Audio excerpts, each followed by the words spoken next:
ようこそどうぞはじめまして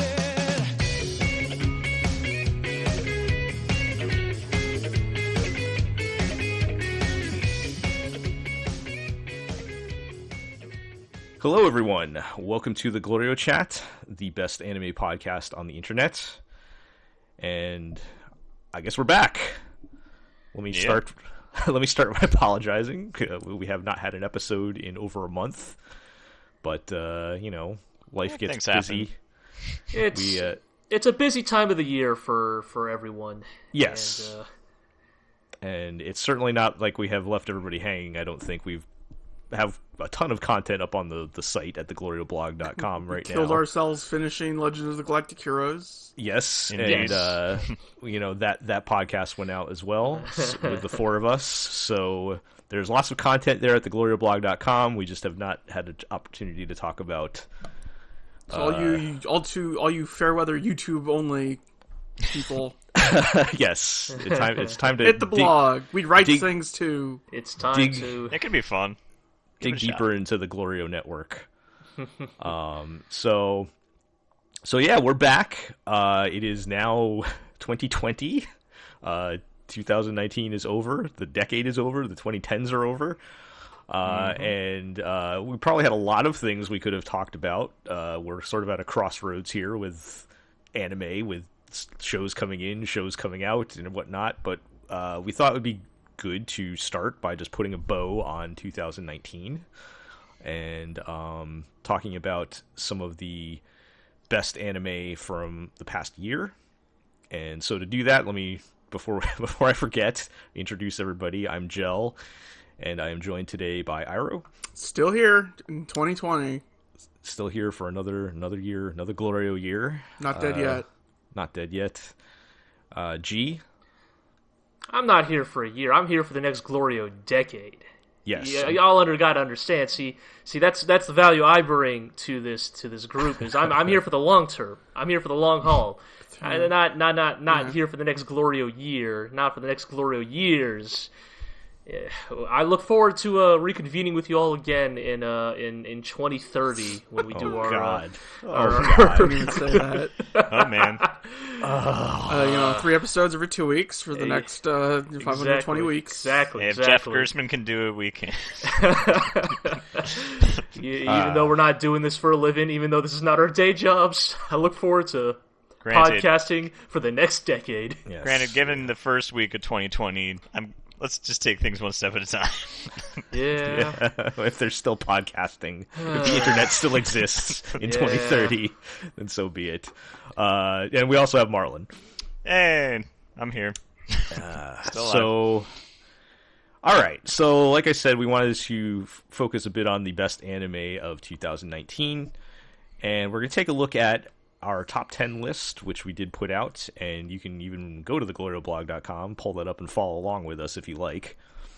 I think I said in my personal post, I felt like 2019 was kind of a down year. I did not watch as much as I usually watch, but it's pretty top-heavy. There was a lot of really good shows at the top when we look at this list, I think. Yeah. So, it's never a total, like there are shows at the top of this list that would have, won my anime of the year in other years. Even if, quantity wise, there were not a ton of great shows. I do think I agree with you, Jill. I think that is a good sentiment. I will agree with the general sentiment that, look, 2019 is maybe not, was not a super strong year for anime, but I do think that, the handful of shows at the very top, the cream of the crop, so to speak, I think are just as good as any other years. Right. Yep. So, let's dive into it. So we've got our top 10 post open here, and the first show on here is Do You Love Your Mom and Her 2 Multi-Target Attacks. Indeed. Let's talk about the merits of this show. Yes, that was clearly my favorite show. I was going to say clearly an editorial pick. It's got 2 multi-target attacks. Sharing that illustrious position with luminaries such as Kirito and He dual wields, so he also has two multi-target attacks. That's true. Yes, that's true. What's her name? I can't. Sorry, I dropped this bit because I can't remember the name of the sister from Oremo. Oh, Kirino. Oh yeah. Oh, is it really just Kirino one? to Kirino? Yes. Is it really just one letter removed? Yeah, you guys remember that classic tweet we have I do. of me talking about how my phone autocorrects Kirito to Kirino and I want to kill myself?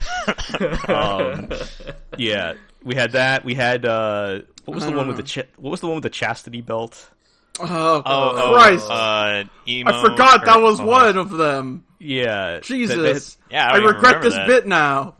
There was that. There was Millennium Princess cross. Anyways, I think Overlord. I think where we're going with here is that, look, sexy anime moms certainly there are some issues there, but I don't think she's nearly as problematic as Any of the other ones. entries in the past It's true. that we have used for our header. No, the worst show this year was Shield Hero, but I didn't even want to joke about that. And you guys got to admit that's a good screen cap. Right. Sure. That's a good screen cap. Yeah, that's the primary importance is getting a good screen cap. That, it really captures usually how much we're making fun of the show, or every once in a while it'll just be a good image from the show because it's really well animated, like that one that we have Speaking from of really well animated shows. Yeah, so let's thank you, Iro. Let's Segway Master. Let's leave Mom aside for the moment here and Talk move on about to the actual list. our real number 10 of 2019. Yeah. So as often happens at the bottom of our list, we had a bit of a tie. And The math demands it. The math demands it. I think we've had more years with ties than not. Yeah, I don't know point. if we've ever not had a tie at the end, to be honest, just the way our scoring system works. But, so tied at number 10, we had two shows, the first being Demon Slayer, which might come as a bit of a surprise to listeners of the podcast, given some of the words Iro and G have had for Demon Slayer. But this is a true democratic process here at the GLORIO blog. Yeah, I mean, 50% of the GLORIO. No lie, some of the crazy shonen attacks in that show, if you just take this 30-second clip, are some of the raddest shit in 2019. Yeah, I mean that's the thing. Since we want this list to be celebratory rather than derogatory. Yes, The tone of our voices actually sound when talking about Demon Slayer, but it's I would say within the context of shonen and specifically adaptations of Weekly Shonen Jump anime. I mean, let's be real. The real winner here is the Promised Neverland, but Look, we're Demon getting there. Slayer, We're getting there. Demon Slayer is the premiere of what you expect of shonen, especially from the Weekly Shonen Jump publication. It is that and executed to the highest level, technically executed to the highest level possible. It's a really great looking show, very well made. UFO Table really went to the mat for this. I mean, we've been talking about this the last few years about how lucky we were that My Hero Academia was blessed to be adapted by Bones. Right. And the reputation of these Shonen Jump properties is the 700 episode shoestring budget. Right. Toei or Studio Pierrot. Yeah, adaptations. your One Pieces and your Narutos and such.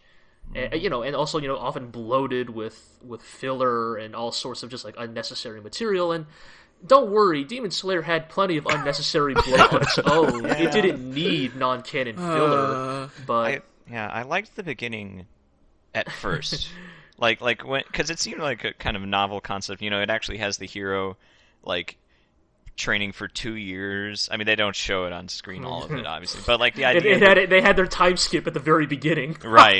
but the idea that you would actually have to have the time skip in the beginning, that a dude couldn't just learn how to swing a sword, day one, as you would find in most shows. I totally get what you mean, and I do, if I can tell a personal story, I appreciate that this show got. I have this one friend that every time I recommend him something, he loves it. But every time I come back to him, he's also watching some new isekai show that Oh, it's just some we all asinine garbage. He can't. Yeah. No, he's believe me, I have that friend in my No, circle, yes, too. I've met G's friend. I think he should have better taste, but every time I come back, no, he's like Rise of the Shield Hero, and this is a show that took down Rise of the Shield Hero out of his mind, and I'm like, I can thank you at least for that, Demon Slayer. The casual anime fan who cannot help himself unless you are there to like steer him in the right direction. I just like to think of myself as a tastemaker, not like a shepherd. Look, guiding like him through literally the anime. all of us are the tastemakers for our wider circle friends who are not fucking eyes In deep this, in the anime yes. trash. Yeah, that's true. Look, I have Right. a friend who, watched both El-Melloi Zero and Rise of Shield Hero under his own willpower, and it it takes some bless his real heart. work to direct that person in the right direction. And anyways, the point is, Demon Slayer is not even that bad of a show compared to the things we just said. Like, Yeah. if anything, like our consternation about Demon Slayer probably mostly comes from, if I'm being entirely frank, a position of hipster contrarianism. Oh yeah, Probably. It's our consternation that something this bland was so well made, like it was so lovingly built and perfectly constructed, and whatever. So it wasn't to our taste, like to the people in this recording, anyways. But Yeah. we cannot take away from its very Yeah. genuine. I'm qualities. still reading the manga out of my own free will. So You read that manga at the exclusion of other better manga I have tried to get you to read. I'm reading so... Beastars now. Oh, Okay. now you do. I don't know. I've seen Okay, pages of okay. Beastars. I think that thing deserves to be only animated. All right, let me just rein this in a little bit, and I do want to just paraphrase. Everybody can read on the post what Chris said about it, but I'll just paraphrase that he's basically saying this is kind of a throwback to the big shonen shows that we remember from 10, 15, 20 years ago, and Sure. that they're like you guys have said, are doing that to the highest level, and I guess I guess when your direct competition is like Black Clover or Dr. Stone or something like that, that's I mean, like doing Dance of the Fire God to kill that spider demon was at least as cool as Kaioken ×4 to shoot Vegeta into the atmosphere. That stuff is right up there with the best of any shonen, right? Dragon Ball or My Hero Academia or what have you. Like, well, Yeah, I do want to say, and this is coming from somebody who's never watched Demon Slayer, so we can take this with a grain of salt, but I guess it's just a matter of how valuable is it that we are holding on to the past there when we have things like My Hero Academia or kind of The interesting. Promised Neverland, Yeah. where I feel like those because those are also in Weekly Shonen Jump, and I feel like it's not that they're necessarily especially My Hero Academia. It's not that they're not necessarily doing some of those things in the past, but I feel like those shows have more learned lessons from the past and like are a little more. Promised I don't Neverland know. also feels like one of those like Death Note 1 in 100 Shonen Jump manga that like don't really fit the type. Right. there's always one of that kind in Weekly Shonen Jump. It's the Yeah. token not battle shonen. Right. But It is kind of interesting So- to see like Crunchyroll's charts of most watched anime of the decade per region, and no matter where on the planet, it's almost all like shonen battle yeah, manga. I mean, I think we often forget, like, just That is like the mainstream of anime. Right. Yeah. Shonen is the Call of Duty of anime. It is, Yes. And I've heard Like, the it recent is- Call of Duty is good. Yeah, well, that's what I mean. It is largely well constructed. It's not very. Remember Gohan, no Russian. It's not very it's not very like revolutionary, but it You know is- what you're getting. you know what you're getting, and for many people that is what anime is. And Right.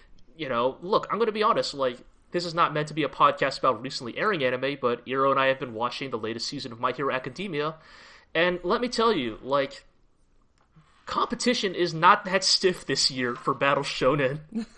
Like, turns out that the old champion maybe rested on their laurels a little too much this year. And if there are new pretenders to the throne that think they have what it takes, like, I am, if nothing else, at least open to seeing what other shows, what other contenders bring to the table. Hey, this is beyond the scope of this podcast, but that Darwin's Game thing just aired. I've heard people like that. I haven't seen it yet, but It sounds awful. oh, I don't know anything. Artemis panned it, but I mean, Okay. I wouldn't see her as much of a Shonen Jump Artemis person wrote about anyway. it on her blog Well, before we had a chance to get but to a it. show Artemis likes is our other number 10. Yes. That's Yes. Iro, you're on fire today with these He's the transitions. Segway master. Yes. So the other show we have tied for number 10 is on the opposite end of the spectrum, perhaps, Run with the Wind. Mm-hmm. This was a show that kind of came out of nowhere about this group of this dorm full of college dudes who kind of get tricked into joining a running team. It's rather funny, actually. I've only watched a few episodes of this myself, personally, same here. unfortunately. I did like what I watched. I had other things I was watching that season and just ran out of time to follow up on it, unfortunately. But I liked what I watched, and everybody that's watched it has spoke very highly of it. I think the key word here, and again, this is another one, it'd probably be best to just read what Artemis wrote about it on the post. But to paraphrase, I think the key word is it's kind of down to earth type of sports series. There's a lot of just dudes hanging out and giving each other a hard time and whatnot. Uh-huh. And even when the show does get serious, it's not like over the top melodrama type of serious stuff. It's, you know, a much more sort of realistic type of take to it. This, and when I watched the first few episodes of Stars Align, I got some of the same vibes as this show gave me. Yes. It's a good comparison, except with this show, from what I understand, Everyone's a little older and slightly less and it stays dramatic. more. It stays more consistent. And yes, And now that you've brought up that show, now I just have to bring up the fact that one did not make our list and Run with the Wind did. I'm beginning to wonder if maybe my time would have been better spent watching Run with the Wind if I had to choose between It's making me want to go to it because I feel a little bad for Stars Align because of the news that came out that the show basically got screwed over by production, like not telling them that they were going to have only 12 episodes. So I actually didn't finish watching it. From what I understand, they don't bother even like ending it because they. Oh, really? They couldn't. Yeah. It actually ends at the midpoint of the story because they just ran out of episodes. Right, it's like they planned for 24, could only make 12, and so they just made the first 12. So, you know, that probably, well, not probably, that explains why the show kind of felt all over the place, especially as it started getting into the second half of the season. Right.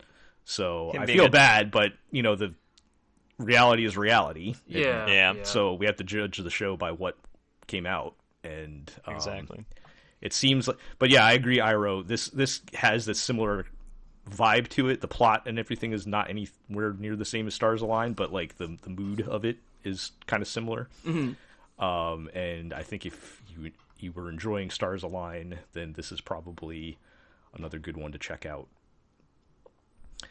Probably not too much to say because again, none of us have actually watched this show, so we can Right. probably, other than the first like 2 or 3 Sorry, episodes. Artemis. Sorry, everybody, but from what I can tell, I really enjoyed what I did watch, and everybody has spoke highly of it. So please check that out. Yeah. Now, speaking of our old top 10s, we have the sequel coming up next, right? Sure. Yeah, One of quote our old unquote ones. sequel. Whatever. Is this a spin-offs. sequel? Are we spin-offs? Sequel? No, Yeah. no. Who knows? Let me. Iro's gonna like hold back on this Look. because he will never like. Just like another show on our list that talks about how sometimes you need to embrace and indulge the beast that lives inside of you. I am here to be that that limiter release for Iro. And I am going to make the audacious claim that yes, the next thing on our list is the canon sequel to one of our number 1 anime of the year in GLORIO history. Okay, so we were alright. talking about at number 8 That's the case files of Lord El-Melloi II. Oh, Rail hell Zeppelin, yeah. Grace Note. Mm-hmm. Rail Zeppelin Gracelet. I know you did not write Rail Zeppelin, Grace Note. Look, man, in this I didn't post. want to. I didn't want a 2-line header in the post, Fair. so I kept it. I kept it short. Still should have Christ. done it, though, but fair. So you know what, Iro and G, I'm just going to cut you loose on this one. Look, I'm writing a post as I stopped writing a post to work on this podcast about the Fate franchise's rise over the past decade and how it has destroyed all of the aspects that I've once enjoyed in favor of more gacha. Welcome to Gundam fandom. But this spin-off has the elements that I once enjoyed from the Fate franchise. Instead of focusing on all of the, instead of just taking the Holy Grail War stuff and doubling down on that as hard as possible, it treats the Holy Grail War as the minor happenstance it was in the wider scheme of the universe. And that's a lot more interesting to me than focusing. I'm gonna cut you loose here. Again, I am your limiter release. I'm telling you, you're being too even keeled here. Just embrace it. This was a fun show. Make the hyperbolic claim. All right, make the claim. This is the best fight anime of 2019. Yes. Oh, you could say more than that. Not just in 2019. What? Look, 2018 had Today's Meeting for the Anime family. Good point. Okay. Good point. I was about to say, no, I need you, Hiro, I need you to make the claim that the Case Files of Lord El-Melloi II is actually the best Type Moon work made in this decade. Whoa, what? Well, we still had Fate Zero. Yeah. So. Okay, oh, right, did Fate Zero technically slide in this decade? We put it our number one. We haven't lasted longer than a decade. Yes, so Fate Zero did exist this decade. Yeah. Right. Iro, would you put it over the cooking show though? It's got the Forest of Nash. If you had a gun and one bullet and you have to put one down. Don't make me do this. Sophie's Choice. That is Sophie's Choice, Waver Velvet, or Enya. I can't choose. You know the truth, Hiro. I don't know. Well, you love this kind of bullshit. I remember when we first made this blog. Put the gun in my mouth. I remember when we first made this blog, you would talk about all the stuff. You'd show me the wikis. I know. Just look, the Case Files Lord El-Melloi II, Rail Zeppelin, Grace Note, stars a side character from Fate Zero as the new protagonist, being a magic detective, and he has to go to the eponymous Rail Zeppelin, which is a magical train invisible to normal people, upon which there is an auction where they are buying and selling mystic eyes ripped out of people's skulls with magic powers. And also the train turns into a big laser cannon and shoots a vampire forest, and crazy shit goes down. I mean, if that doesn't sell you, I don't know what will, but honestly. In all seriousness, as silly as maybe some of this all sounds, I think that, at its core, what makes El-Melloi II so fun to watch is that, in many ways, it is the Type Moon wiki distilled into an anime. It's ridiculous and granular, but granular in the way that has always made Fate weirdly compelling as the premier anime urban fantasy property. Right. It's very earnest in a way that things like the Fate Grand Order anime definitely don't. Right. Instead of here's that character, remember, we made up an excuse to have their visual design here, but wearing a bikini. It's hey, remember that thing we mentioned once in that art book that one time? It's here now! Remember that, one offhand joke Nazu made, 10 years ago that everybody just laughed at? Well, now it's canon. Yep. And it's about to kill your hero! Yes. And that's the thing, this is not to say El-Melloi II does not engage in fan service, right? There is, Luvia Edelfelt is a character that shows up somewhat prominently. I mean, this show is the ultimate fan service, isn't it? Yeah, but that's what I mean is, but it is fan service that feels like it is earned, I talk about this in my own end-of-year post where, I think one of my favorite moments of this year was, spoilers, but the end of this anime where Waver kind of meets with Fate Zero writer one more time, and That's a moment that to me feels earned because it doesn't feel like the kind of cynical cash grabby thing that, for example, the Fate Go anime does of just who is the hot marketable servant right now. Well, let's just shoehorn them into this anime somehow. Whereas, I don't know, I don't follow Fate Go very closely, but I would bet money that Fate Zero writer is not particularly popular. So No, because he's not very powerful. Right, that's really depressing to hear. Yeah. But so that is what it is, right? Like, this is the kind of show that would feature that character because he is intrinsic to the story and our protagonist's growth as a character. He is not just there to like shill the next Fate Go expansion or whatever. Right. Yeah. Okay. Well. Yep. I'm already in too deep, and this one made me go like, yeah, man, remember this was cool and not a slot machine. Yep. So we've got this, and I guess next up we'll have the cooking anime on Switch game coming up. If they bring that out, You'll buy it. Don't act like you won't. But it's not going to come out in English. Nah. I don't know, man. Fate is Fate in 2020 is much different than Fate. It's true. 2010. Right. This ain't the Fate Stella Links stay days tuned or whatever. for my post about how Fate has risen from 2010. Yes, which will probably be out by the time this podcast. Don't is make out. any promises. But I'm not going to make any promises. So, all right, let's move along then to number 7, which is a show I feel like when I was going through the list, I feel like this should have been higher, but then I looked at the shows above it, except maybe the next one. Hey, fuck off! I'm with Jill there. I was like, I don't know what I would put. I don't know what I would put it above that in the top 5. But I'm talking about Mob Psycho 100 season 2, which I thought was excellent. Yeah. Yes. Yeah. I think this was a perfect follow-up to season 1. And if we're talking about, like, I know Mob Psycho 100 is not Shonen Jump, but it's, a Shonen type story. It is, yes. And I like that this is like a show that has progress and the characters grow and develop and relationships change. Totally.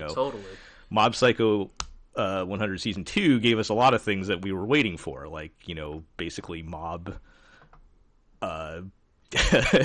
Mob standing up for himself, so to speak. That we saw changes with his relationship to, they finally, spoilers, dropped the charade with Reagan, and there's things happening, and the things that are happening I very much appreciated, like the message and the themes of the show on the balance of Mob.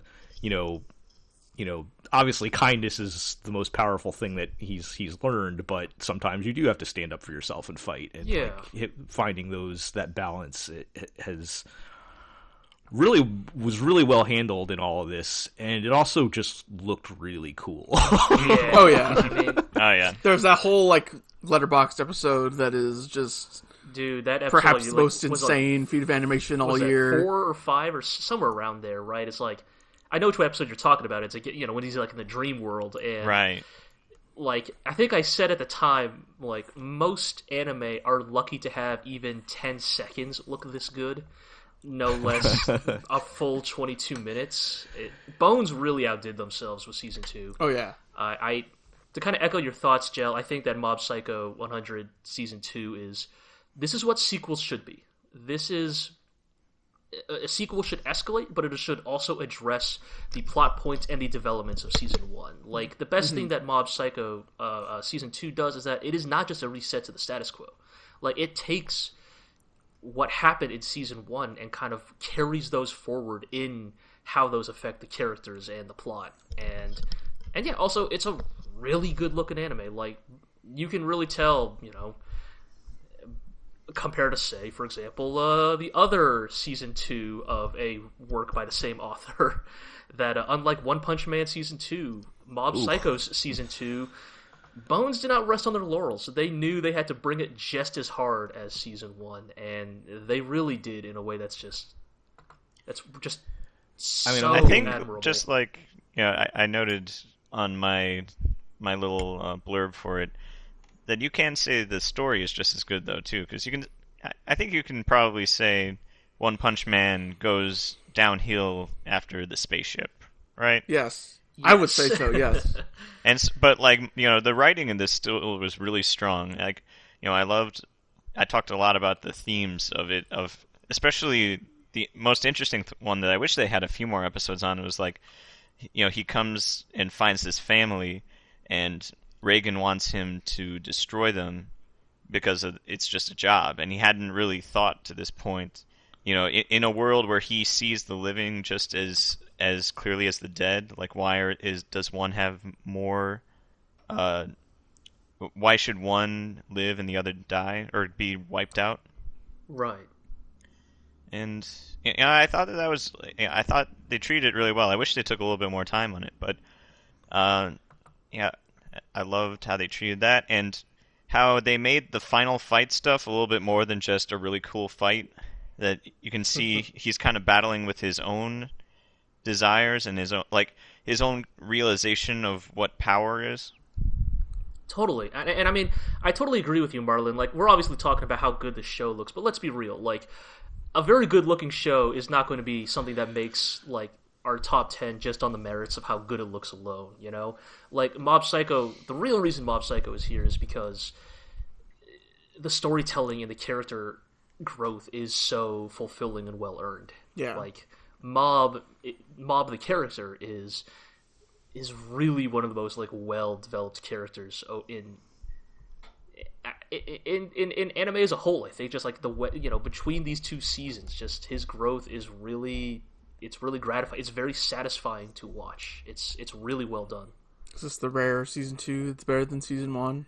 I was thinking about that. I don't know if it's better. It just feels like the perfect next step for it, though. Yeah, it's been a while since the first one. I'd have to rewatch it. Yeah, my understanding is that the original Mob Psycho actually does end roughly around where the second season does. Like there are, right. My understanding is that there's a few more like side chapters, but like it kind of ends here, and I think that they did a really good job. So, instead of asking like, is it better or worse than season 1, I think the thing that we should be really talking about is like, does it take it to the destination it needed to arrive at? And I think it does. And like looking back, we'll probably just see it as one big yeah. series. Mm-hmm. And to address what you mentioned at the start, Jell, like, I mean, you're right. Is number 7 on the list maybe too low for Mob Psycho 100? I think maybe I would broadly agree, of course, like, but I think it's just the tough thing of like, I don't know, like, you started saying like this year wasn't that strong, but also there must have been enough strong things in this year if, Mob... Well, that's what I was saying, it was top-heavy. Yeah, like something that was originally a top 5 contender, or was it even a top 3 contender? I don't even remember, but I know it did very well the first time it aired, but... it was pretty high. I don't know if it was that high. Just have to look it up. Yeah, sorry. Maybe I'm just looking back with rose-tinted glasses, but... there's a surprisingly good amount of anime this year, and it's. I would say that it is no fault on Mob's part that. Oh yeah, I'm looking at this list, and also was 2019 a good year for cool animated fight scenes? Yeah, I mean, see when Ash threw that Kamehameha, like when he won the Pokemon League. Okay, fine. Number 6 on our list is... Okay, so yes, returning to the GLORIO top 10 is Pokemon Sun and Moon. I'm sorry we put it on the other year, and et cetera, which this time, well, I mean, Ira, you weren't the only one who voted for it. Okay. I mean, there were other votes for it. The series actually did finally end. Yes, Sun and Moon is over. We're now into Sword and Shield. We're into Pokémon Monsters 2019. So this is your last opportunity, Iro, to talk about the Sun and Moon. Sun and Moon's the best series. Pokemon anime's ever been. I'm gonna say, just I'll believe you. There we go. Those hot takes by out. like changing, by like mixing up everything, by taking place in one location, it lets the show have a much bigger core cast and have a lot more character focus when previously the focus was just on like what new Pokemon can we put into this episode or whatever. like for a show that has spun its wheels for 20 years, being like having that character focus just makes it a lot more fun to watch. It becomes like a slice of life sitcom where everyone's hanging out with Pokemon. Yeah, I mean, it is, I think it is cool, like, I've definitely, like, come out and, like, it said that I'm not necessarily the biggest fan of the Sun and Moon anime, but also it's like, for better or worse, before Sun and Moon, I treated the Pokemon anime the same way I treat, like, the One Piece anime. Right. In the sense that, like, it's just this endlessly running thing that, like, maybe once every, like, 30 to 40 episodes has, like, a particularly distinctive or good episode that really stands out, but is otherwise just kind of repetitive filler. And so Sun and Moon, even if it didn't all land with me, the fact that it was trying to do something different as a whole, I think, is really cool. Yeah. I still wonder if this show is trying to make a statement for having him win the Pokemon League with, like, the least optimized team of all time. I mean... Oh no! Don't set G off. No, so I'm just I saying. think the thing you could say about that is maybe that's just speaking to the real theme of the Pokemon games, is that they're all fucking piss easy, and that, like, you could literally, like, even in the most recent generation, you could probably solo the entire Elite Four with, like, just a level 100 starter, because, like. That's what I did when I was in elementary school. Yeah, because surprise, surprise, these are children's games, and they develop them accordingly. And I'm saying bring back the Battle Tower. Okay, I'm fine if the Elite Four. Four are easy, because look, kids want to beat the game. I'm saying bring back the Battle Tower, where people had some real, like, the AI had some real motherfucking, like, real raw teams that could really ruin your day if you weren't prepared for it. Or like that one in Black and White, the train, like the battle train or whatever. Like, man, there were some mean motherfuckers on that train. I consider myself to be a pretty damn good Pokemon trainer, but, like, man, it's got some savage motherfuckers on that train. But yes, just Sun and Moon is just a joy to watch. If you are a person who is into Pokemon, I've been into Pokemon basically my whole life. I think it finally kind of delivers on the premise of just people hanging out with their Pokemon all over the place. Real quick, Iro, is the new anime basically the same style, or are they going back to the old Somewhat, way? Or... it's kind of a halfway. A little bit of both. I'm a little mixed on the new one in comparison to Sun and Moon, just because the cast is so much smaller. Mr. Mime is a regular member of the cast now, and that's just weird to me. I don't know how I feel about that. They also what? gave You don't him, like how Mr. Mime knows Kung Fu? Detective Pikachu face in one of the scenes. I swear. Yeah, they did. It's really that episode is about how Mr. Mime knows Tai Chi and is, like, really strong, actually. I mean, I am of the opinion that Mr. Mime as a Pokemon shouldn't even exist. I'm in broad agreement That's with this. just me. I never trust Mr. Mime. Okay, but I guess we learned. What if Mr. Mime knows Kung Fu? We learned Ash's dad can beat you up. All right, let's move along. There'll be plenty of more time to talk about Pokemon in the future. It's true. Let's talk about, at number 5, Kaguya-sama: Love is War. I'm surprised this show made it this far, this high up on the list. Like, yeah, especially since, like, Vinland. I tried to protect the anonymity of our voters, so I won't say specifics. I would just say almost. Well, I won't say almost everyone. A lot of people voted for this, but I don't know if anybody actually voted for it number 1. It was one of those situations where you get enough people watched it and liked it enough. I believe it. It'll move it up on the list. Yeah. That said, it's a very okay. Here's what I would say about it. It's a good school romantic comedy that is made great by one Chika Fujiwara. That is true. Some might also say it's the number 10 anime comedy of the decade. But probably only me. Some people might say that. It's up there. I think it's hard for a school comedy to stand out these days because there's billions of them Uh-huh. that come out like every season. I think this show does do enough to kind of have its own unique spin to it. Like I said, one being, Chika Fujiwara, who's one of the side characters, not one of the main characters. Well, she is kind of one of the main characters. Yeah. They use their.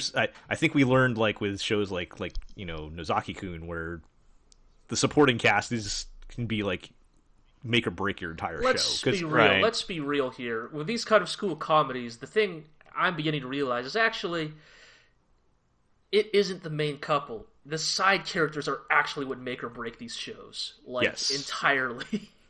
Yeah. So this is that's Yeah, is and kinda the way like that the- the main characters work off of them too. The main characters need to still be able to carry the scenes that they have with them, and I think that this show does a really good job of playing Chika off of the two of them really well, a lot. Like especially the volleyball episode where like they're both really prideful people. So the one guy sucks at volleyball, and so he basically has her teach him how to play volleyball over a week, and it's hard to it's always hard to explain the joke, but it's just she's it's like a proud mom. Yeah. Yeah, that's a Teaching good him. way to put it. But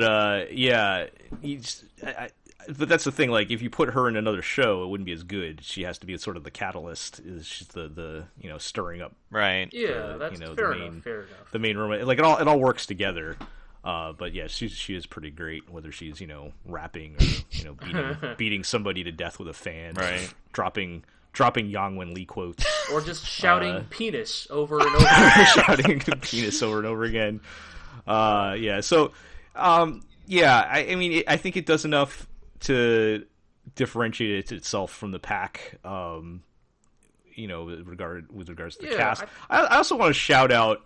I don't think anybody ever really talks about this. I really liked the art direction on this show. Like, they kind of go for like the striking red, white, black on everything. the Kakegurui color scheme. Oh, Yeah, I was they- about they to kind- say like the Sayonara Zetsubo Sensei adjacent.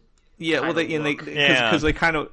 I think they kind of want to make Kaguya herself a bit creepy. Right. Like, that's kind of the vibe they go for. And, like, the directing on the anime itself was, like, some, like, Shinbo level of, just, like, really weird cinematic stuff that they threw in there, that, kind of helped the presentation on it. Like, it looked really good. So, I mean, again, I don't know if it's particularly ambitious, but it does its job really well, and I think it does just enough to separate it from the pack.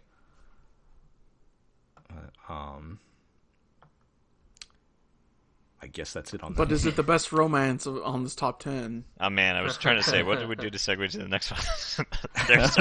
they're so not alike. I'll take that one, Iro.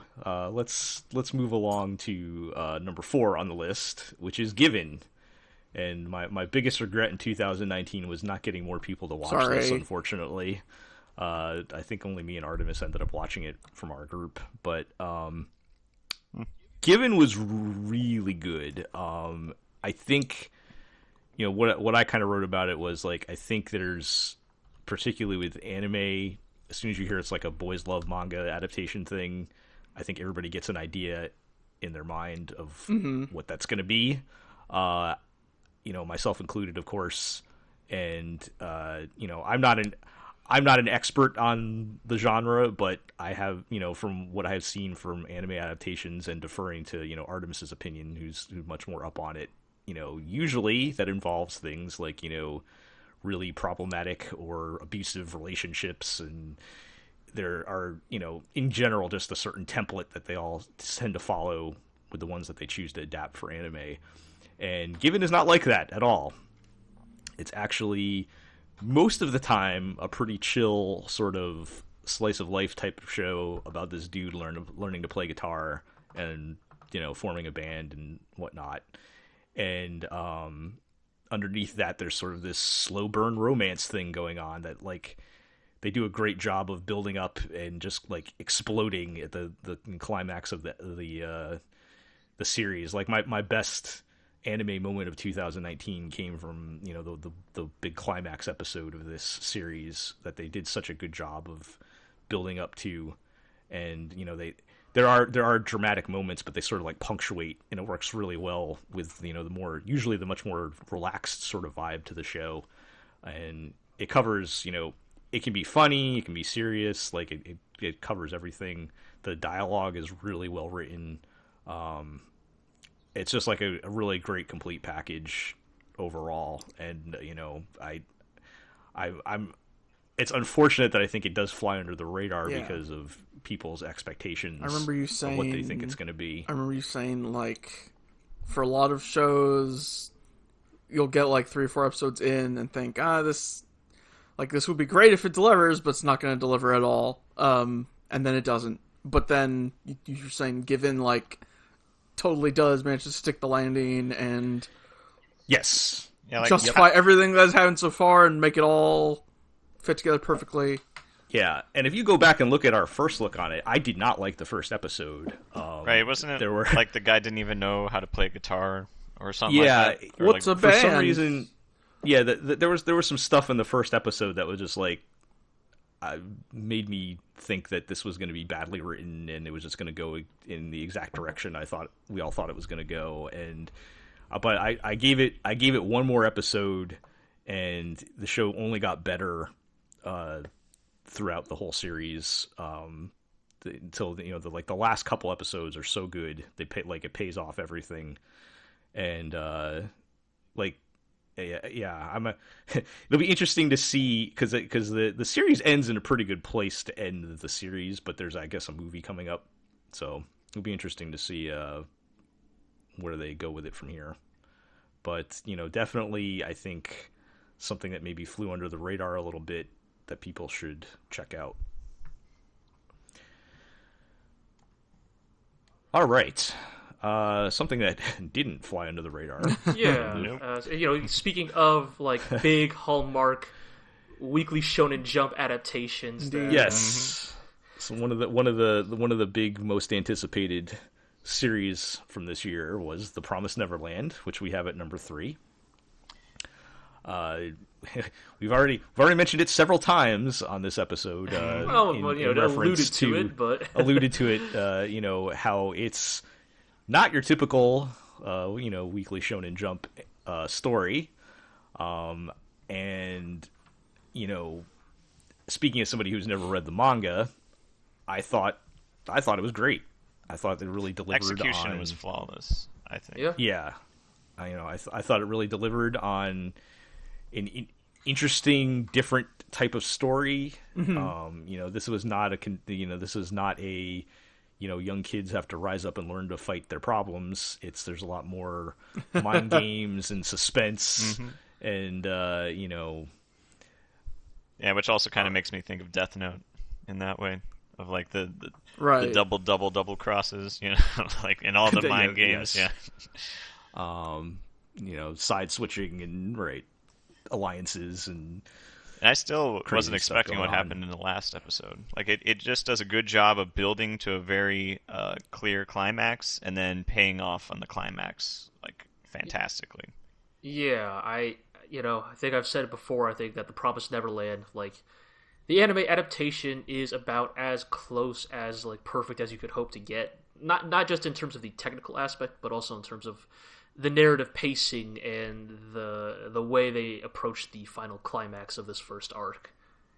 And again, like I think that The Promised Neverland, I guess along with Demon Slayer and I guess probably some of the others like Dr. Stone and stuff too, kind of represent this, this new era of shonen adaptations that are more confident in embracing what they are and not having to fit themselves into a very like specific type of generic mold of other like past shonen adaptations.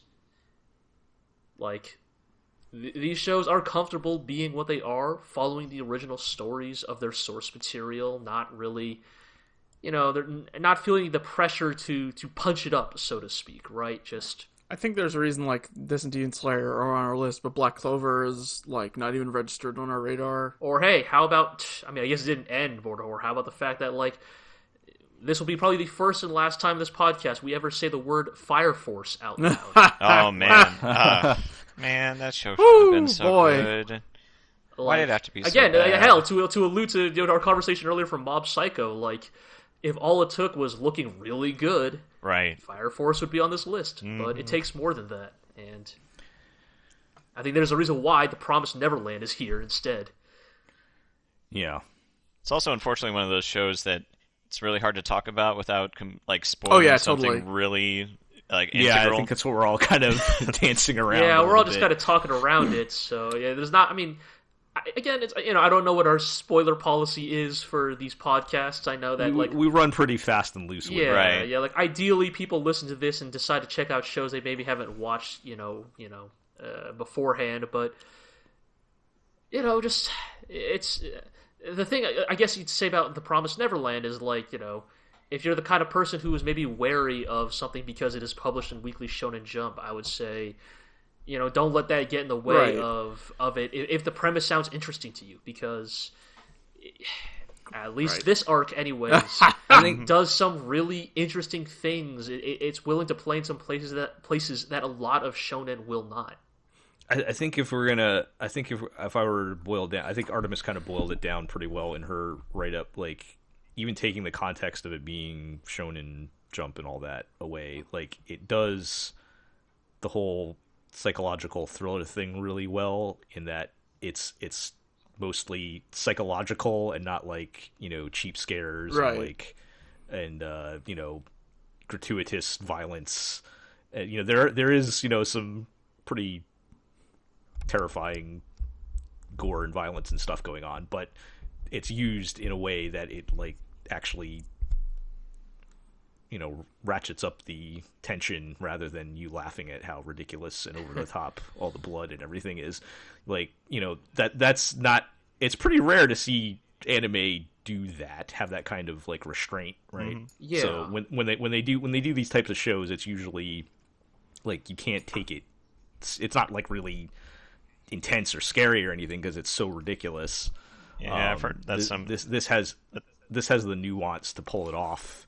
So if you're into that kind of thing, even taking the context out of it, then this is a good series to check out. right. Another in the trend of shows putting children in mortal danger. Yeah. Yeah. All right, wasn't that a tab?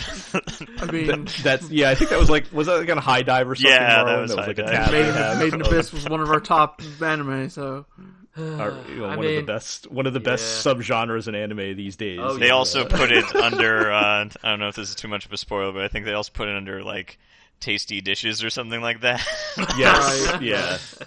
Someone at High that's Dive kinda was having effed up. fun. Yeah.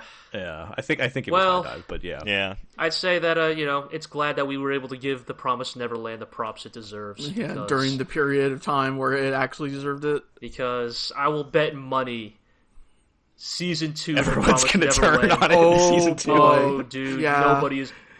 I dare you guys to try and come up with a good argument for trying to fit the Promised Neverland Okay. season 2 in our next top 10 because So- it won't rate. I don't know, Okay, man. so Yikes!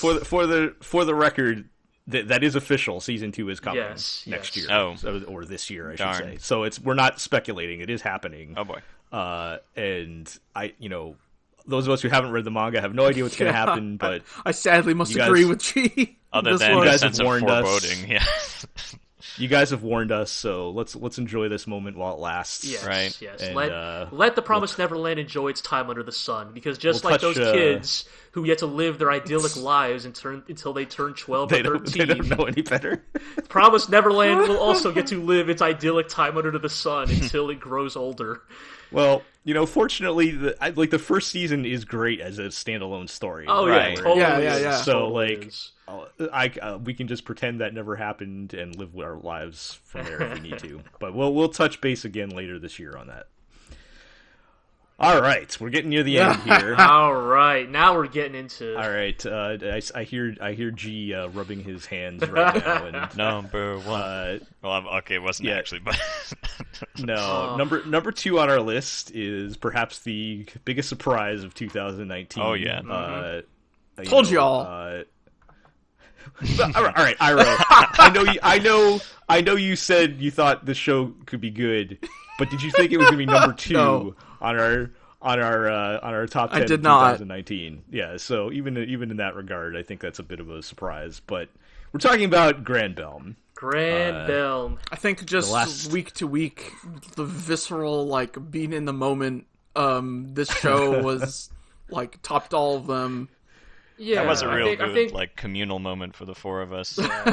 Oh yes. Like I think there's been a little bit of that discourse lately because of the Mandalorian about like, hey, turns out that actually airing a show week to week is maybe better for the discourse than dumping it all at once. Which again, we in the anime fan base have been banging that drum for years now. But Granbelm is, I think, of this year maybe one of the strongest arguments in favor of airing a show in the traditional format, because that gives the fan base time to internalize what they are watching and prepare them for the upcoming episode. And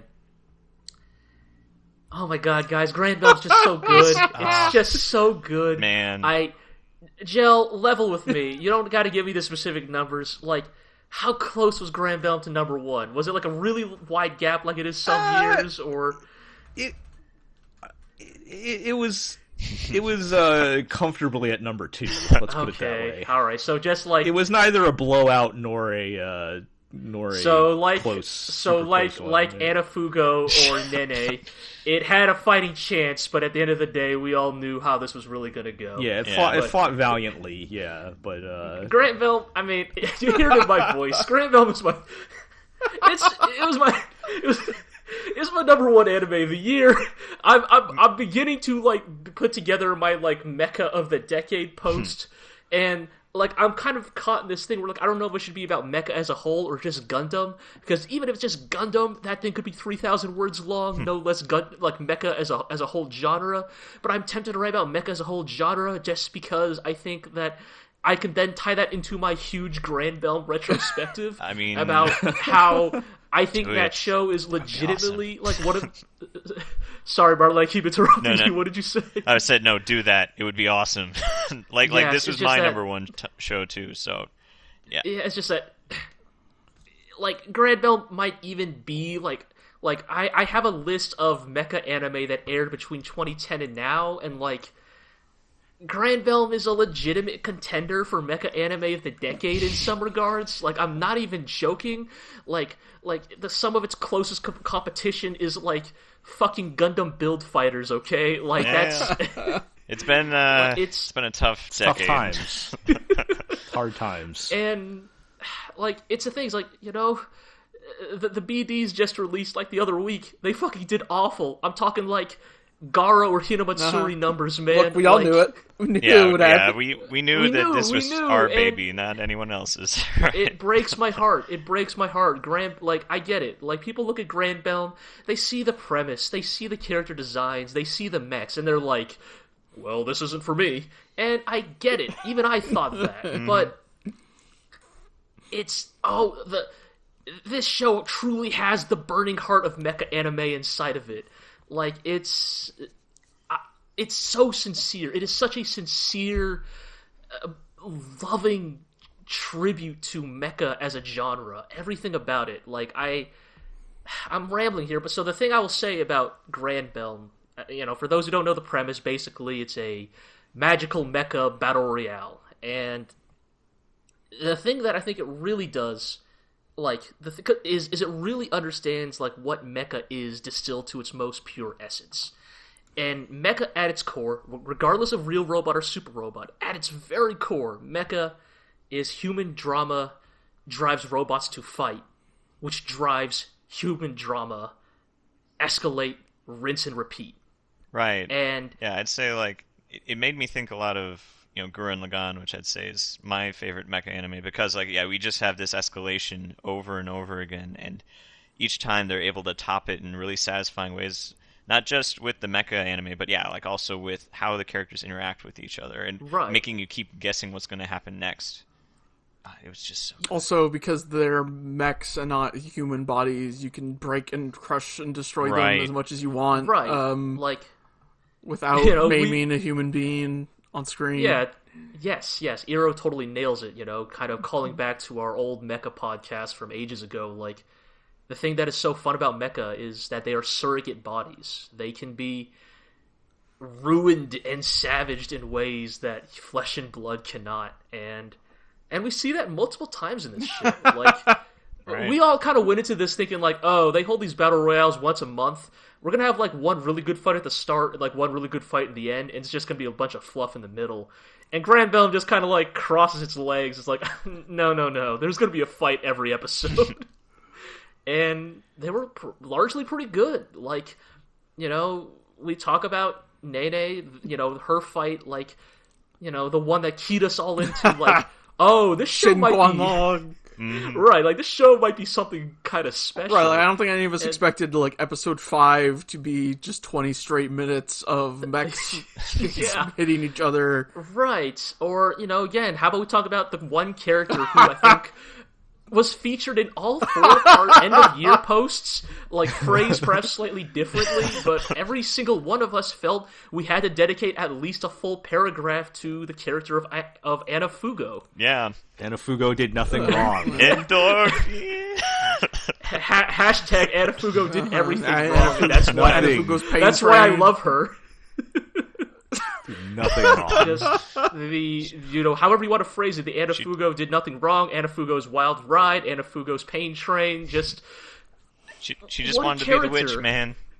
She truly cutting did. the credits in episode 7 or whatever is just like one of my I forgot about my that. favorite moments. Right, I remember like Iro and I watching and just be like, did the video cut out? Did we like download a bad encode or something? And just like, it's like, no, dog. Right. That's just Anna Fugo's mother, like, fucking bleeding out on the bed. Has only gotten more insane.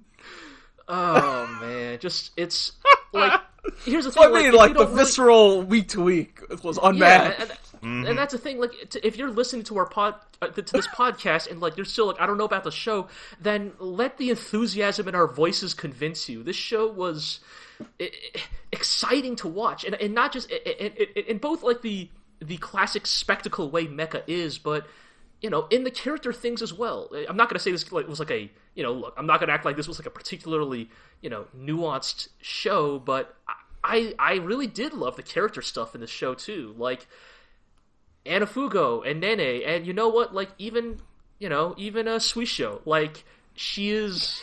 Yeah, this show had a delightful bitch of a villain. Mm-hmm. Like... This show had good villains. Yeah. Oh yeah. Probably way better villains than the heroes. Right. I mean, that's the thing we keep talking about, and I think that maybe like Marlon, you just said that Granbelm was your number one. Granbelm was my number one. Like, if there's anything that maybe prevented Granbelm from truly rising to like Gurren Lagann tier, like all-timer mecha anime, is that the protagonists are kind of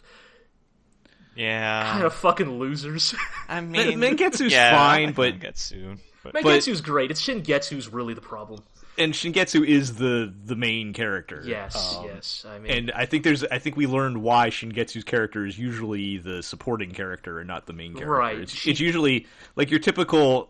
Well, I think that's where that's almost borrowing more from magical girl type setups where Mangetsu would be like the main character type, and Shingetsu would be her I mean, Mangetsu, her moody friend. Right, Mangetsu's so clearly designed to be the Sailor Moon type, Right. So like I can appreciate. I think that was an intentional subversion of what we would expect, but. Yeah. And it's kind of cool that they did that, but at the same time, we learned, Shingetsu can't really carry the show. Right. I mean, I think the problem is like the building blocks they work with are still very good. Right. Again, what if Sailor Moon was actually an artificial construct of a dark and vengeful god? Is like one of the best plot twists that I think anime has ever thrown at us. The problem is that it doesn't have. The problem is that in this situation, the hypothetical Sailor Mercury doesn't have what it takes to carry the show after that reveal. Right. Man. Yeah, no, I think it is... I'm not going to say it's bad, but I do think the fact that when we first saw it, I'm thinking, oh, it's like a magical girl show with mechs, when in fact it was more... not more, it is a mecha show with some, there's some magical girl aesthetic on it, I think, but the... I mean, when the final boss is pulling out, funnels to shoot 100 lasers. Right. So but I think the people that would appreciate a real mecha show are going to get right, that's the thing, right? Like the mech for... people will look away because it's what's this magical girl shit, right? And then the magical girl crowd would be like, I don't want to see mechs, yeah, and so it's a real weird. It's unfortunate because the combo. magic was actually kind of cool too, the way they had it work. Like they even had like Nene with her like techno magic. Yeah, but that was more of like an aesthetic thing than like this is a mecha show, right? Oh yeah, I'm saying but I mean, I'm talking about like when they're in the real world, because there is still some of that stuff. When they're in the magic world, obviously that's all mecha. That could be magic or science magic. Sure. That's really true. Matter. Whatever.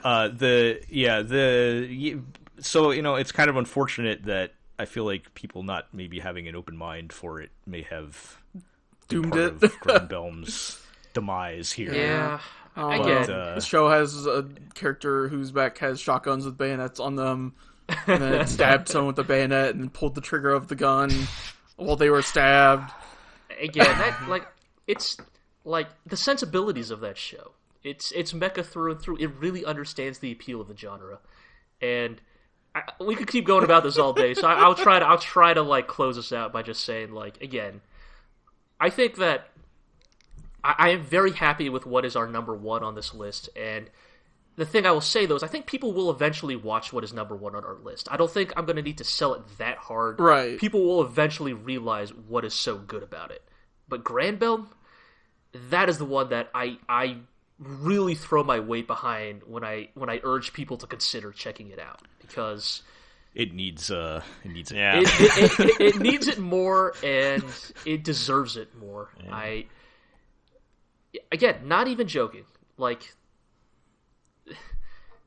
again, maybe you're right. Maybe the bar has been set rather low this decade, but Granbelm is really it's special. It's earned its place up there with the best of them. Yeah, the week to week of that show again is just was one of some of the most fun I've had watching anime. You can tell the creators really understood what makes mecha great, and they tried to pour that into it, and it shows. And yeah, I mean, we don't get that ever anymore.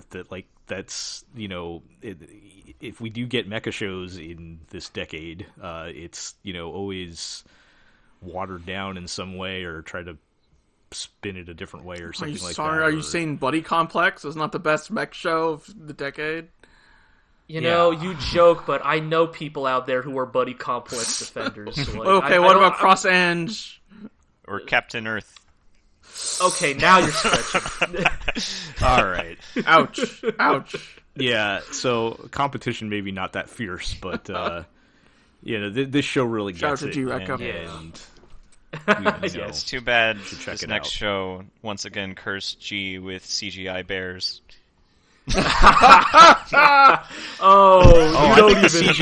think the CGI bears were a blessing in this one. Oh yeah, this is like... don't worry. There'll be lots of only Iro, who has read the manga, is the only person who's about to understand since the end of this show. The way season, I am couching. I've read the manga, and yes, holy shit, it only gets more crazy. Yes. All right, so we're talking about at our number one spot, which is Beastars. Yes, which will be on Netflix at some point in 2020. Yeah. Yes. For those of you who are not anime pirates. So of course, we have not watched it. Right. Yet, Yeah, of but course I'm not. told it's the number one show of 2019. Basing this entirely on conjecture. Yeah. But before I cut you loose again, G, let me just say, there was no chance in hell I was going to watch this show without this really without your this has been the year of G without you standing up for it. You know what? I think I said somewhere in one of my posts that you could accurately describe the show as what if Zootopia was violent and sexy, If you told me that, I would have been like, nope. It sounds like the most unappealing thing in the world, right? Every week, But had to keep it's really- side-eyeing G. But it is really good. Yeah. I personally voted for it number one. I have almost nothing bad to say about it. They pull off the impossible with the full 3D production. Like, I don't feel like it's really a detriment. The directing is fantastic. I think that's a major contributing factor to it. Beyond that, the story is great. The characters are great.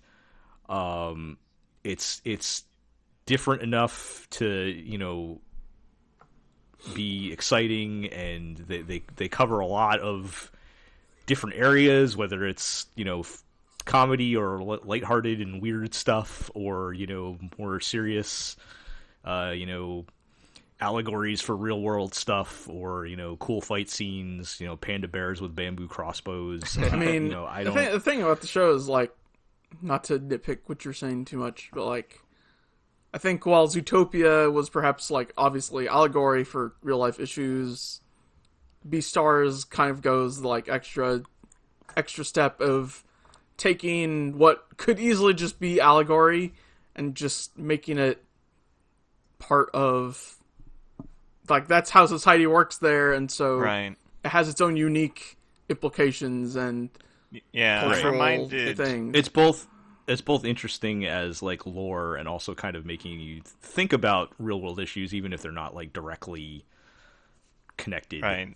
I'm reminded of, in Zootopia, there's the part where they have to, like, deal with the mafia, and they learn, like, there's all these, like, polar bear guards, and they find out that the boss is really a shrew. And, like, it's a good joke. Like, they're trying to make a joke, but in Beastars that would never work, because in Beastars they actually take into account the idea that there is hierarchy in strength in the animal world, and that does create these imbalances. And I thought that was really interesting. Yeah. look, spoilers here, but I saved the screen cap of Haru saying, "You saved me from the lion yakuza." Okay, so but the lion God. yakuza makes a lot more sense than a shrew mafia, right? Show is so good. Show is so It's about a school play, and then it's about, high school romance, and it's about the school festival, and then it's about the yakuza kidnapping high school girls and having to rush their headquarters and beat the shit out of their boss with your bare hands. And then it's about... I said on earlier podcasts, is Lugosi the Dimitri from Fire Emblem of this? Eat every last one of them. I guess we found out that he's actually the Kiryu-Kazuma of... God. Yeah.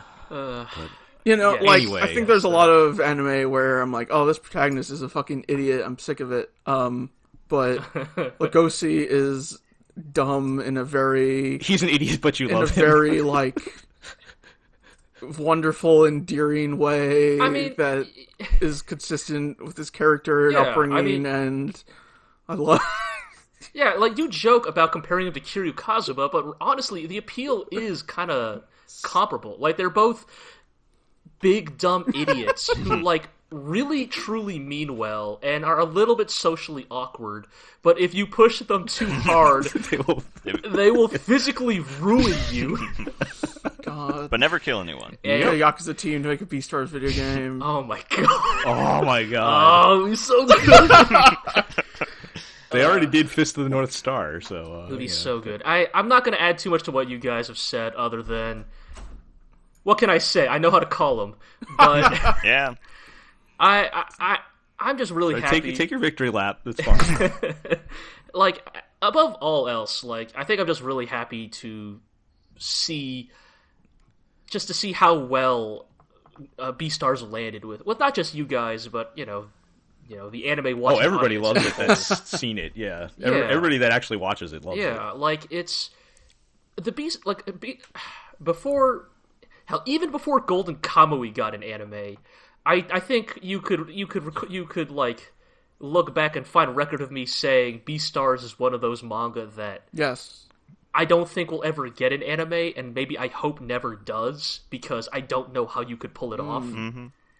And so it's wild to think that a few years later, they did it. And not only did they do it, they did it well. In all CG. And in all CG, and, like, also that it would look pretty damn good. Like, the directing is so, like, you know, Iro, you can kind of attest to this now that you've read the manga. Like, the directing in the anime is really good. Like, I was struck by is that it's different from, it's not just here's the panel from the manga, but, like, it knows how to make those things work in the medium of all CG anime. Right, because, like, some of those panels work as panels, but they wouldn't work as, like, a 5-10 second scene.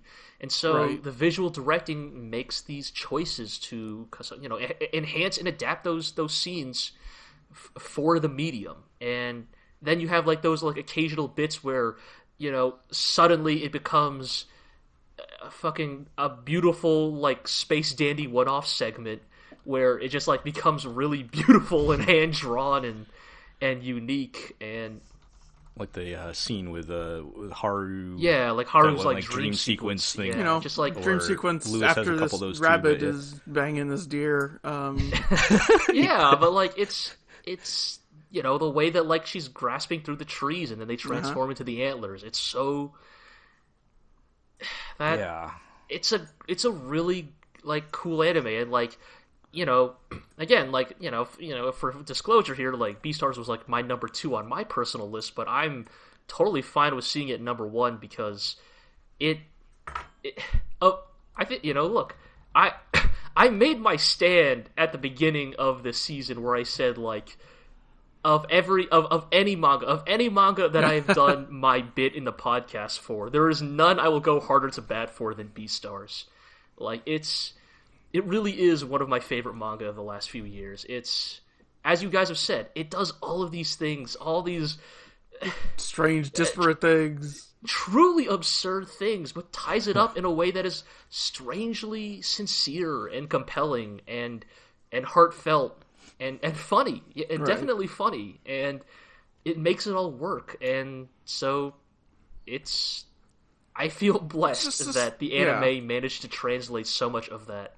It is just such a weird, heartfelt thing when, you know, like, how does it make an emotionally moving scene when this wolf kid just got handed a bunny porn mag and refuses to eat meat and, you know, runs to the train station to find his friend who also decided he could not eat meat.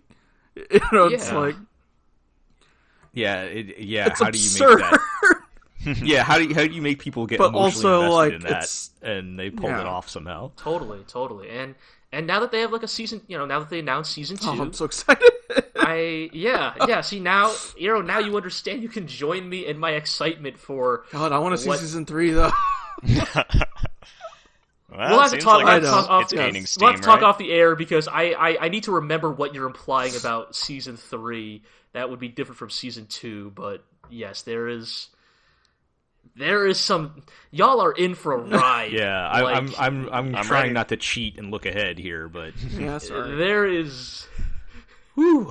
Couldn't help myself. There are some things you are going to bear witness to. I mean, even in the season that we got, going from where we were in episode 1 to episode 12 was pretty wild, so I can only imagine what other directions. They haven't even solved the murder yet. Yeah. Right, yeah. They haven't even solved the murder that started this show. There's a lot of open tabs. I mean, that was the stinger at the end of episode 12, right? Was the murder's still out there. Yeah. Can we also just mention it's the best OP of the year? Oh, yeah. Totally. Definitely need to get tapped to remake Rudolph the Red-Nosed Reindeer. For sure. Yeah. I don't know if that OP that's is Rudolph good. whips off his shirt to reveal his tattoos of Santa. Oh my. His fucking Santa Yakuza tattoos. Yeah. Oh, Rudolph shoves a gun in someone's mouth. Time for some reindeer games. Oh my god. You guys are. I love it. I truly like. Like, Beastars isn't even done yet. Like, it's just warming up. Like, it's. I'm looking forward to it. Oh no, I know, my god. It's All right. Yeah, I don't want to. I don't even want to hint at too many more spoilers or. So Beastars is the number one anime 2019. Yeah. Y'all probably don't even know what a Beastar is. You haven't even met a Beastar. Oh yeah, we really don't know. They've only mentioned in passing that that's a thing. So, right. What the fuck is it even is a Beastar? Maybe Beastars will also be our number one anime of 2020. We'll see. Do you have to internalize it? Is it like a thought? All right. Year. Well, I think that's going to put a bow on 2019 then, and really a bow on the 2010s. We're not going to get too much into that right now, but I did want to, and I didn't put this in the notes because I wanted to put you guys on the spot. Oh no. I was going to ask you guys, give me your best anime of the 2010s. I have to pull up a fucking list. We have a few. I'll go with it. Just the top one. You don't need to give me a full. It's the same as yours, Joe. It's got to be Rakugo. All right, you're with me on me on Rakugo. Okay. There's too many just such a that are all drama. There's too many. They're all like so different from each other. Damn, this is hard. What does your heart tell you without thinking too hard about it? Legend of the Galactic Heroes. Well, yes, our heart is always going to go there, but we have to filter it into 2010s. So. I don't know, like this, like the weird thing. Gee, not even gonna shout out obsolete. You can throw a few out there to get warmed up, but obsolete is very much in my brain of bullshit. But I would never put that on a list if I'm being entirely honest. It's tough because like. Recency bias has me literally wanting to shout Beastars and Granbelm from the rooftops, but I know that, like, you give it some time, and even those will lose their luster. I was going to say, if we let you do movies, would you do Promare? Promare is great, but here's the thing. I would still probably rate Kill la Kill over it. Like, hell, like, it's one of those weird things of, like, it wasn't even my number one that year. I'm pretty sure Kill la Kill was my number one that year, but of the decade, like, Ping Pong comes to mind. I mean, like, that would definitely be Yamato, in my top 5. 21.99. But Rakugo was just such a greater or drama Yamato, than yeah. Like, like, there's Yamato, there's Ping Pong, like, Erased. Kill la Kill. Erased? I mean, I would not. No. We're talking number one contenders here. Yeah, that's true. Like number one contender. No, I would not. But I don't know. It's tough. Like it's like Fate Zero. Well, that's just for me. Yeah. Like I want your personal. Or like Shirobako, because I mean that was like your. Oh, Shirobako. I want your personal picks. You don't have to think about. All right. You don't have to try to think quote unquote objectively about it. Just right. Okay. If you were to like, what was your favorite? Let's put it that way. What was your favorite anime? If you were to nail me to the floor and be like, if you were like to like quote me on a shitty forum, being like, look how shit his taste is. This was his number one anime of the decade. It would probably be Kill la Kill or Ping Pong, edging towards Kill la Kill. Nothing wrong with that. I love like, Ping Pong or Kill la Kill. You know that anime is. That is the anime that proved, like, that convinced me that, like, for better or worse, Gainax has been coming up in the discourse lately, and yeah, we can call them dead. I don't know if you guys saw some TV the article with Ano. No, well, there's that, but the other, like, I think yesterday or something, I saw some TV stations re-airing Evangelion have pulled Gainax's name off and just have have Ano's name where the Gainax is. That is a mean fucking bullets put in Gainax. It sounds like they deserve it. The king is dead. Long live the king. I mean, it sounds like they deserve it, but I don't want to get too far. Dead for years. I'm not going to get into it here because, like, I'm not trying to like defend Gainax as a company, but I will say Gainax the studio had a heart, had a soul to it that I don't think any anime studio since has ever emulated. Not Kara and not Trigger either, but Kill la Kill was the anime that proved to me that Trigger had some of that Gainax soul. Yeah, I feel like there's if you want to, you could almost split the soul up. Some went to Kara and some went to Trigger, but the Trigger end is alive and well for sure.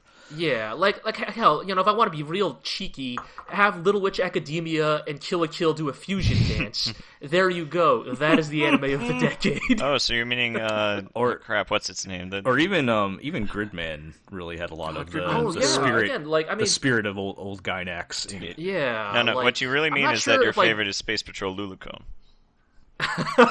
Yeah, just the one that combines all of them. I have to shout out multiple. I can't. You can't make me choose one. All right. Well, G didn't really make a hard choice know. here either. He basically had two. But I have to say, Fate Because they Zero. haven't watched Rakugo. Look, Rakugo's fucking good. yeah, I rewatched it. Yeah. Oh yeah, that's right. Rakugo. I have to say Fate Zero because that's who I am. All right. Sure. It was a good Rage show. of Bahamut Genesis Oh yeah. Oh, man. exists in my heart, and Blood Blockade Battlefront. Those are good choices. I like those. Like they're not the choices that people are going to write like heady critical essays about, but I think those are anime that really do reflect some of the best sensibilities about this decade in anime. Yeah. Just a healthy self-awareness, a healthy willingness to just have fun with themselves. Yeah. Yeah. Marlon, did you want to take the opportunity to shout any others out? In my while we're at list, yeah, I'd probably put in the top 3 March Comes In Like a Lion. Somewhere with Ping Pong and Rakugo. I guess you could say I've definitely... Yeah, I made that list about comedies, but I definitely love my dramas, too. I just think, also, reading on the manga, it's one of those where I hope they never make another season, because where it ended, it actually is really good. For and where March? it's going is not that good. For March? Uh-oh. Yeah. Okay. So I am very happy with how that show ended. I'm going to take it just by itself, trying to take away all the things I've learned in the manga. I don't want to hear that. Okay. One more shout out then. One more shout out. If we're talking about like shows that evoke the decade. Chireko. Evoke the decade. Yes. Chireko. G-Reco, yes. Mobile Suit Gundam, Reconquista, and G is, like, of any Gundam that aired this decade, I like, this is the same, like, this is the decade in which Unicorn aired, and not to give too much context here, but Unicorn essentially saved the Gundam franchise in the 2010s. Like, it revitalized it in a way it has not seen in years. But if there is a Gundam entry that represents this decade for me, it will be Yoshiyuki Tomino's G-Reco. Just this weird, messy show that does not stick the landing more often than not, but there is something truly special about it. Taught me something about how to do character. Sure, yes. It is interesting to think about how much I've grown, too. Like, I went back, I think last year, and rewatched Tatami Galaxy, and I remember pretty soon after we started the blog, I actually had Jell watch the Tatami Galaxy. Right, because that was like one of your favorites. Yeah, and now that you're almost the age I was when I watched Atomic Galaxy, you understand. Yeah, so now I understand. It's like, I only liked it because I was literally the protagonist. I was like this shut-in that was in college. I would time and place ain't time nothing. and place. I would hope all of our tastes have grown and changed over the past 10 years. We've all watched Legends of Galactic Heroes, so Yeah, yes, that's true. the bar is completely different now, but Yes. I mean, I don't know. We'll see. Yeah, no, I mean, whatever. I mean, that was a very specific kind of Yuasa work, and I think that, again, Right. I'll bring up Ping Pong as proof that some of his work are ageless, and who knows, there's a new maybe one, the one this season. Oh man, really? the one that I literally mean- came out the day of this recording. Maybe that one will be another. I still love his work. Yuasa work for the I just- ages. Yeah, because like Ping Pong is still. I think it's number 2 if I'm going to list it. I just loved the character, like both the characters and how it. Just like how you said the mecha, the mecha drives the characters, and then the characters drive the mecha action. It's the same way for a good shonen sports, or not for a totally. good sports show. Is that the sport drives the character drama, and then the character drama drives the sports, and it was perfect all the way up to the end. All right, that was 2010 to 2019. all in yes, we covered that. We covered 2019 was... in 80 minutes, and we covered the entire decade in 10. So Yep, that was your definitive discussion of the decade in anime. Yep. Every single thing worth mentioning that aired this decade was just mentioned. If we didn't mention your show in that 10-minute conversation, then your show clearly did not deserve to rank. Ray is Lock obviously. Rising, Made in Abyss, Yamaha 2199, Planet Width. Yes. Well, you can see my full top 10 list on the GLORIOblog.com, along with a lot of other decade retrospectives we're putting up. That's part of why we didn't have a podcast, among many other things, is we were doing a lot of writing for both. Still am. We still are on the both the 2019 coverage and the decade coverage. So I guess if we're going to transition to housekeeping here, there you go. Read all that stuff at theglorioblog.com. I don't know what we're going to be doing for the new season in terms of writing. We'll definitely have podcast stuff. We'll see how all that goes, but you'll hear from us soon on that as well. So busy times. So yeah, check us out at theglorioblog.com. You'd follow us on Twitter at theglorioblog. Like, comment, subscribe, whatever to our podcast on the various different feeds: iTunes, Spotify, Podbean. Also on YouTube, we are on there as well. We just finished Legend of the GLORIO Heroes. Yes, and so now is the perfect time to start from the beginning. Yes, so. We're running out of podcasts here, but yes, we just wrapped that. We'll see what happens in the future for that. But we also, of course, have Glorio's King of the Kaiju with Chris and Collins talking about old kaiju movies. You can check that out as well. And I think that does it. We're on to the new decade. So thanks everybody for listening, and we'll catch you next time.